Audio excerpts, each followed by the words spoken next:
Van Dyke Show. Starring Dick Van Dyke, Rosemary, Maury Amsterdam, Larry Matthews, and Mary Tyler Moore.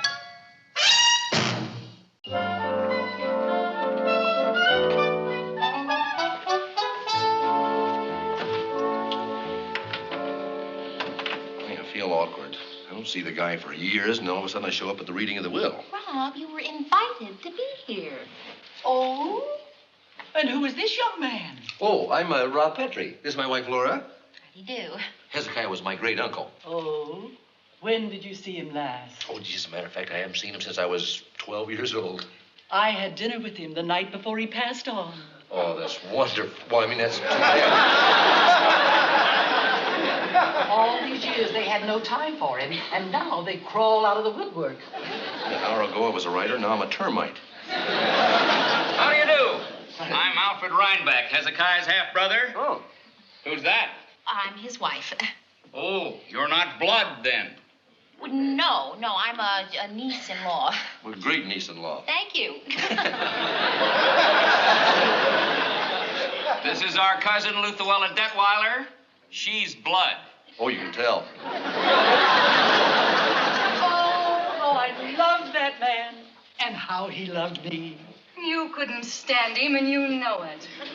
But he didn't know it, and that's what's going to cost us. Honey, if I ever make fun of your relatives again, give me one of those, will you? You people just didn't know Hezekiah. Know him? I was his housekeeper. I picked up after that old, lovely man for 20 years. No blood there. I was with him at the end. I was there the night he made his will. Bless him. She's the one. I know her. She gets everything. I saw that movie 100 times.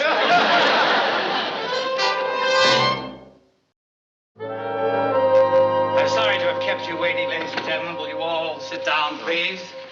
I'm Leland Ferguson, Hezekiah Petrie's attorney. Now, suppose we get this over with as fast as possible. These matters are never pleasant, and my wife has a roast in the oven.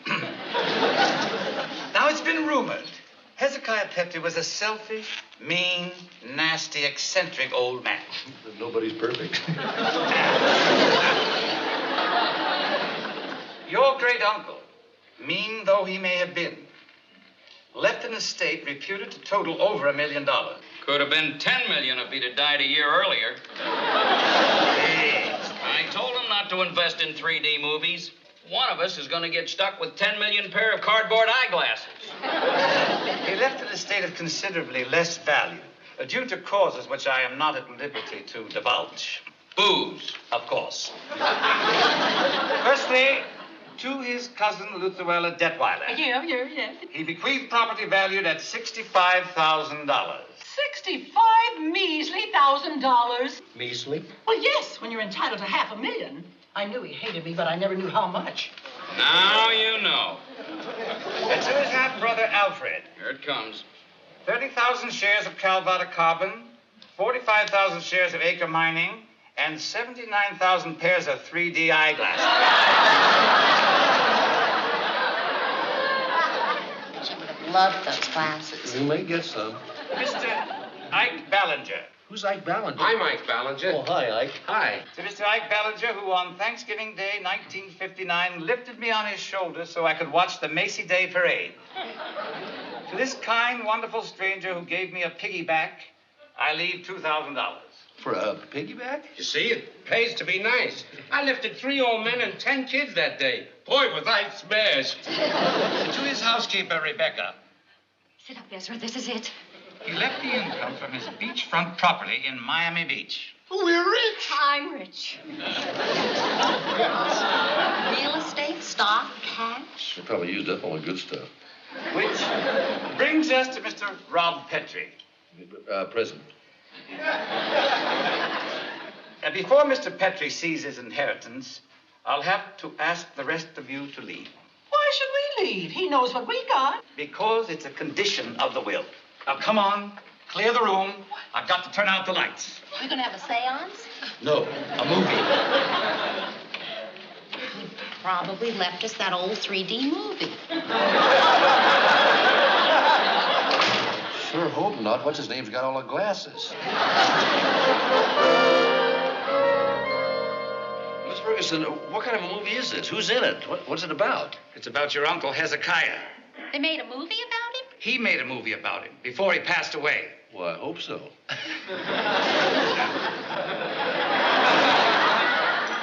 He made this movie especially for you. Now, you are instructed to pay very close attention. Well, I'm not about to go out for popcorn. Rob, he looked like you. I told you. Huh? What? Oh, am I on? Robbie? Rob Petrie? Yes, sir. Hi, you little shadow. This is your old Uncle Hezekiah. Hi, you little shadow. Hi. Robbie, last time I saw you must have been, 13-year-old. I was 12. No, 12 years old. What's the difference? Oh, what difference does it make? You're always my favorite. Because you like me for myself, boy. That was mighty hard to do. Now you're married. Never did even meet pretty little what's-her-name. Laura. Robbie, to you and the little what's-her-name, I'm leaving to you my most valuable possession. Looks like a coffin. Maybe there's money in it. It's my old roll-top desk, Robbie. That old desk? Robbie, remember how you used to like my riddles? Well, I got a real brain breaker for you, boy. Here it is.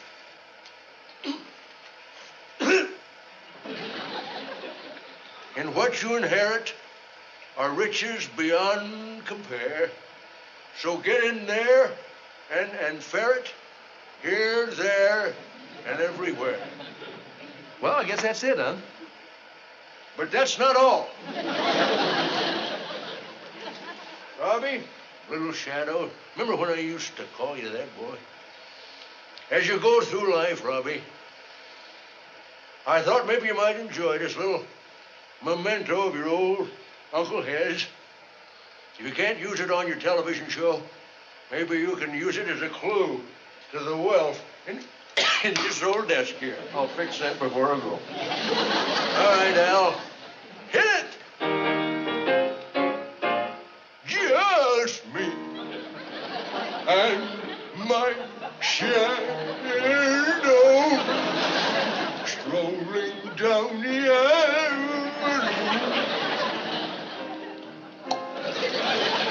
Me and my shadow. Not a soul to tell our trouble to. And when it's 12 o'clock, I climb the stair. I never knock, 'cause nobody's there. Just me and my shadow. All alone and feeling blue. Well, I guess that's it, huh? That's it. Well, I don't get it. Neither do I, but the desk will be delivered to your home this evening. Well, we'll go through it tonight, I guess. One more time. And when it's 12 o'clock. Robert, let me try. Honey, give me a chance. It's an old desk with a rusty lock and a bent key. Well, don't break the desk. That might be the thing that's valuable. Honey, instead of hurrying me, why don't you try to open a drawer? They won't open, darling, until you unlock that part. All right, don't bother me. Let me do it. Wealth beyond compare. I've seen 1,000 of these desks. Hey, Rob, you know, my Aunt Bertie had a desk just like this one. What was it worth? Well, I don't know. But, I mean, it could be worth a couple of $100. That is not lasting wealth unless we happen to die right after dinner. You know something? Uncle Hezekiah was very wrong. I don't like riddles. Brings out the very worst in me. Yeah, me too. We're beginning to act like your relatives. Well, after all, I am one of them, you know. No, you're not. You went there expecting nothing, and they were there expecting something. Yeah, and I got nothing. And now I want something. Then keep jiggling. Whatever's in here, we're going to have to be satisfied with it, honey. I mean, sentiment counts for something. It's open? I hope it is filled with gold. Well, so much for sentiment. Wow. Nothing. You noticed that, too, huh? There's a lot of little cubby holes. There's no cubbies in it. What's that? I don't know. It says Uncle Hezzy in Papa's Arms, 1863.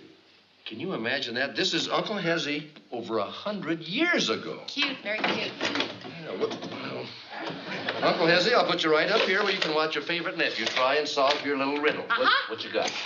Paper clips, rubber bands, pens, old campaign buttons. Who are they?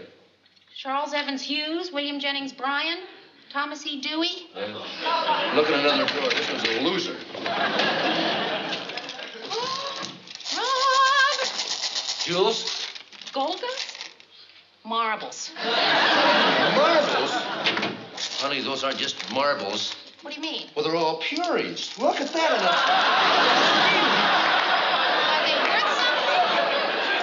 Honey, weren't you ever a kid? I was a girl kid. That's right. Well, Richie will be excited about it anyway.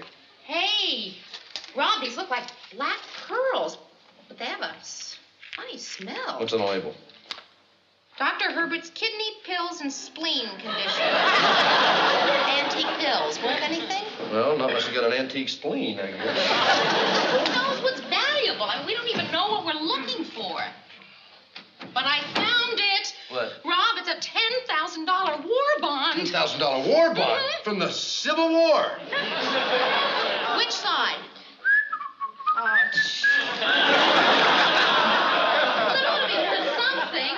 Not unless you collect pictures of Jefferson Davis, it isn't. Uncle Hezzy never backed a winner in his life. Here's a key to something. It's got a bunny on it. Yeah, it's a key to something. That old devil, he belonged to the Bunny Club. Hey, maybe those pills are worth something after all. Rob, are you sure he liked you? Honey, everybody did. I'll take the key. Oh, yeah. Now, there's a couple of more drawers. Let's keep looking here. You know, we have to consider who we're dealing with here. Eccentric old guy. Rob. You know, he'd make us jump to a couple of hoops. Rob. What is it? It's the biggest. I mean, the very biggest diamond I've ever seen in my whole life. Where? Next to this glass doorknob?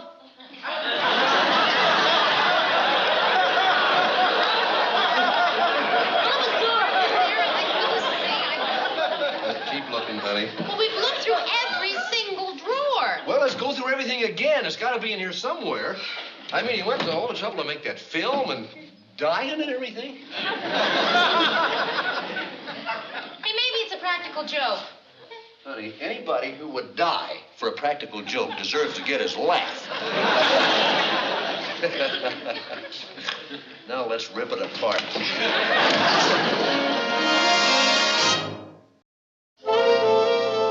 He told me that I was inheriting riches beyond compare, and then he sang me a chorus of me and my shadow. Now, why?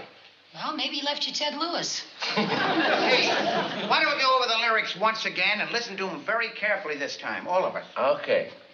Me and my shadow strolling down the avenue. Let's see. Shadow, shadow, shadow. Yeah.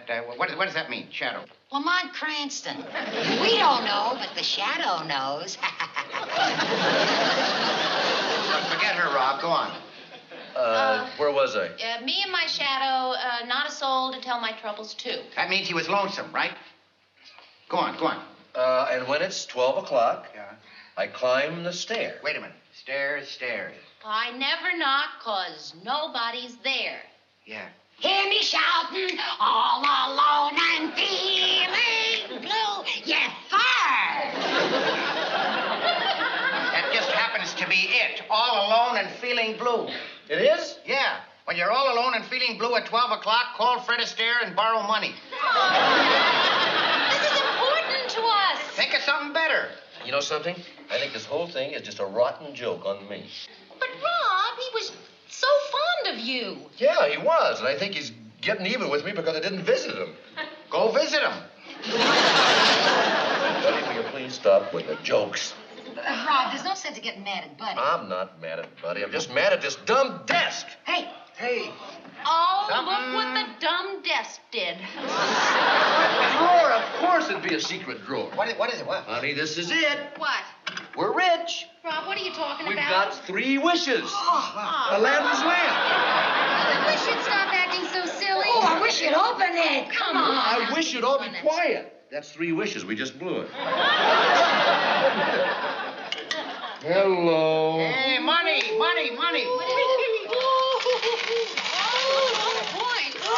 There's no telling how much this is worth. Yeah, put it all together, it's about $1.25. Hey, wait a minute. These are old coins. These could be worth a fortune. That's right. Yeah? I remember reading in the paper about a man who sold a penny for $12,000. A penny? Boy, you put that in the machine, you get a solid gold gumball. You know, we ought to get someone to look at these. I'm looking.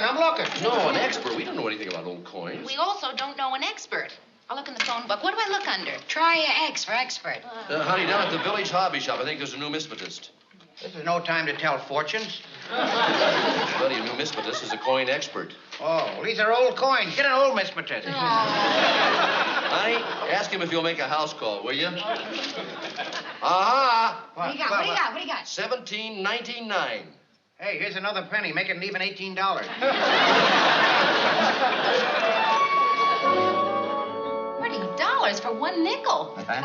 And this 1909 quarter in perfect condition would bring at least, $20. For a quarter? Well, you did better with a nickel. Well, yeah, but that's only 2 coins, and we have a lot more to go. Oh, gracious, this is a delightful coin. First one I've seen. How much is that worth? 10 cents. It's a new dime. It's the first one I've seen. Where did that come from? It's mine. I used it to pry open the lamp.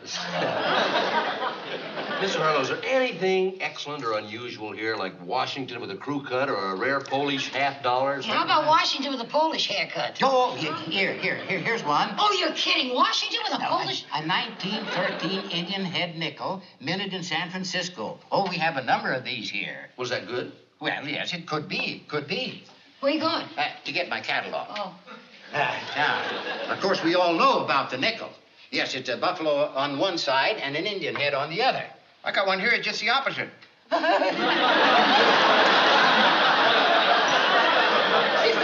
have a very rare sense of humor. Yeah, and they haven't found a cure for it yet, either. Mr. Harlow, what's so special about this nickel? Well, that's a long story. Well, how about giving us a nickel's worth?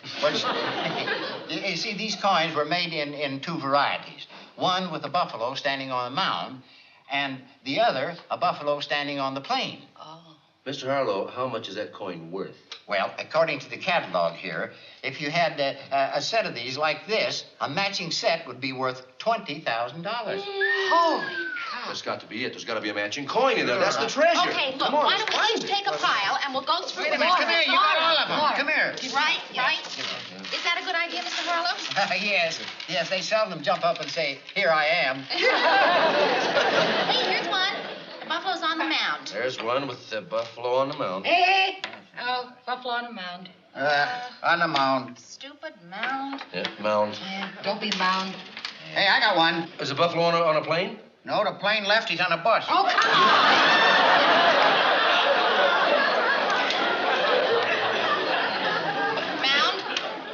Mound. Mound. Well, I'm very sorry, Mr. Petrie. Well, obviously Hezekiah was a rotten coin collector. Well, yes, I'm afraid so, but they're far from worthless. How far? Well, I'd say in the neighborhood of $400. Yeah, for a rich uncle, that's kind of a rundown neighborhood. Yes, but if you hold on to these in time, they'd be worth, $7,000, $8,000. When? About the turn of the century. That's a pretty slow turn. You don't even have to put your hand out for that one.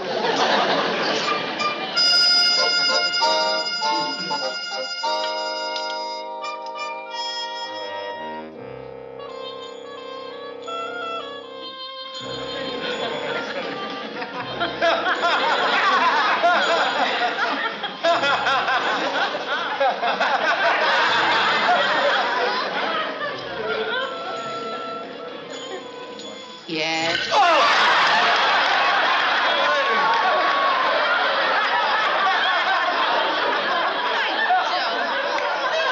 Oh, we're just fooling around. I could have told you it wouldn't work. You tried it too, didn't you? I was just dusting it. Honey, I was sitting here thinking, we're looking for the wrong things. All this stuff here, stuff he wanted us to have, probably everything in a desk, no matter how trivial it seems, is important to him, priceless to him. His lucky marbles, his kidney pills, and his $10,000 war bond. The diamond doorknob. Now, how can anybody get sentimental about a doorknob? Well, Rob, it could have been from the door to his honeymoon suite. I don't know. I don't think he ever married, did he? Well, to the door to someplace nice. I think you're right. I think he wanted us to have the things that were most important to him. Yeah. Like this picture. It doesn't mean anything to us. It's just two men standing there, one guy holding a baby. Might have been his only baby picture. That probably was. Look how clear that is. You can see the clock. Look at that. Straight up midnight. The guy standing on a stair, all alone, and feeling blue. Me and my shadow. That's the clues. That's the clues in the song, honey. The clock, there's a guy standing on a stair, the other guy, holy cow! What? Honey, Hezekiah was born in 1863 in Gettysburg, Pennsylvania. Wow! What? Wow! Honey, look at the other guy standing all alone on a stair and feeling blue with a stovepipe hat and the beard. Rob, that looks like... The real Raymond Massey. And look at the MB down here in the corner. Matthew Brady. This is an authentic Matthew Brady photograph of Abraham Lincoln, honey.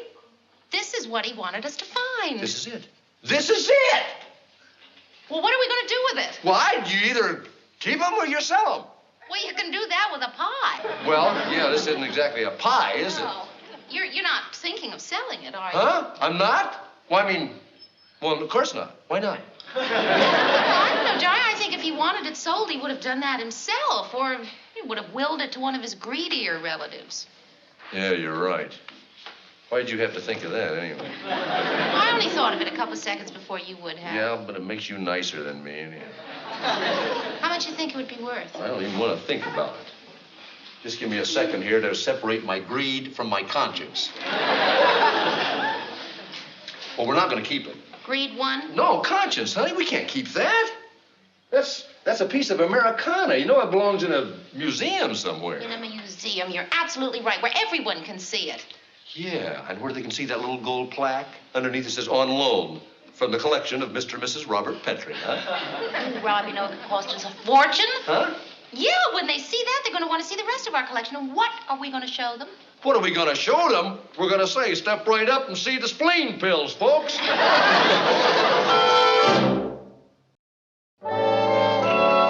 wound up with a fuzzy picture of Lincoln's back. Well, don't forget the desk and $400 worth of old coins. Yeah, it's just like my Aunt Agnes always says. You can choose your friends, but you can't choose your relatives. So choose friends with a lot of money. Right for your Aunt Agnes. She's finally right. Which reminds me, how about loaning me a picture of Lincoln till Monday? I put it in a museum, buddy. No, not that one. The one on a $5 bill. Kev, will you just kindly remember that that's on loan from the Robert Petrie collection? Hey, you mean you got a collection? How about lending me 2 Lincolns, a Jackson, and a Hamilton? Before. I think I'll start a collection of my own.